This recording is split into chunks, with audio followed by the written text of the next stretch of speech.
اب ایک اور بحث جو علمی ہے وہ یہ ہے کہ حضور پر جو اس کا نزول ہوا اس کی کیفیات کیا تھی.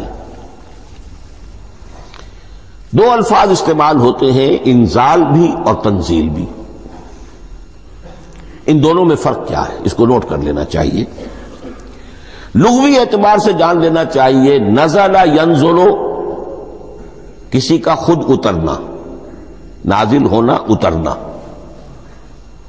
انزل ینزل دفعتن اتار دینا، کسی اور نے کسی شے کو دفعتن نیچے اتار دیا.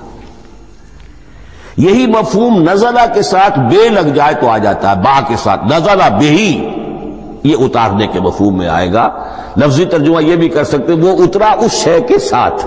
نزلہ بہ الروح الامین، اس کو لے کر نازل ہوا خود روح الامین فرشتہ علی قلب کا، اے محمد صلی اللہ علیہ وسلم آپ کے قلب مبارک پر. تو نزلہ بے اور انزال اس کے معنی ایک ہی ہے. لیکن اگلا لفظ ہے تنزیل، نزل ینزل تنزیلا، اس کے معنی ہے رفتہ رفتہ، تدریجاً، نجمن نجمن، تھوڑا تھوڑا کر کے، وقفے وقفے سے اتارنا. جیسے عربی میں اعلام کہیں گے کسی کو کچھ بتا دینا، باخبر کر دینا، مطلع کر دینا، بھائی مطلع کر دیا میں نے، اب تم جانو تمہارا کام، یہ اعلام کہلائے گا. تعلیم کسے کہتے ہیں؟ سکھانا، درجہ بدرجہ، دیکھنا اس کی استعداد کیا ہے، آج یہ کیا بات سمجھ سکتا ہے، میں اتنے ہی درجے تک سمجھاؤں، اب کل میں اسے مزید سمجھاؤں گا، پرسوں مزید سمجھاؤں گا. یہ درجہ بدرجہ کسی شے کو سمجھانا یہ تعلیم ہے.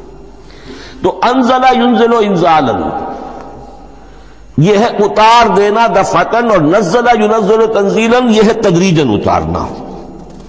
اب قرآن مجید کے لیے یہ دونوں الفاظ مستعمل ہیں، لیلۃ القدر اور لیلۃ المبارکہ. اب یہ دو بھی نوٹ کر لیجئے، قرآن مجید میں چونکہ اہم مضامین کم سے کم دو جگہ پر ضرور آتے ہیں. انا انزلناہ فی لیلۃ القدر، یہاں انزلنا ہے، نزلنا نہیں ہے، انزلنا ہے.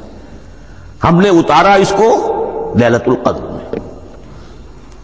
اور باقی صورت تو آپ کو یاد ہوگی، وما ادراک ما لیلۃ القدر، لیلۃ القدر خیر من الف شہر، تنزل الملائکۃ والروح فیہا باذن ربہم من کل امر سلام ہی حتی مطلع الفجر.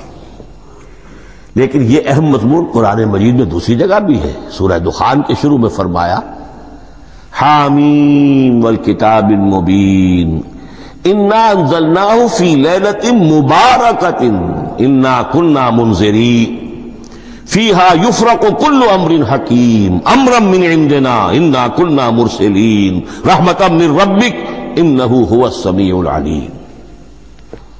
یہ لیلۃ المبارکہ ہے، ایک ہی ہے، لیلۃ القدر اور لیلۃ المبارکہ. ان دونوں کے لیے وہی انزلنا کا لفظ آیا.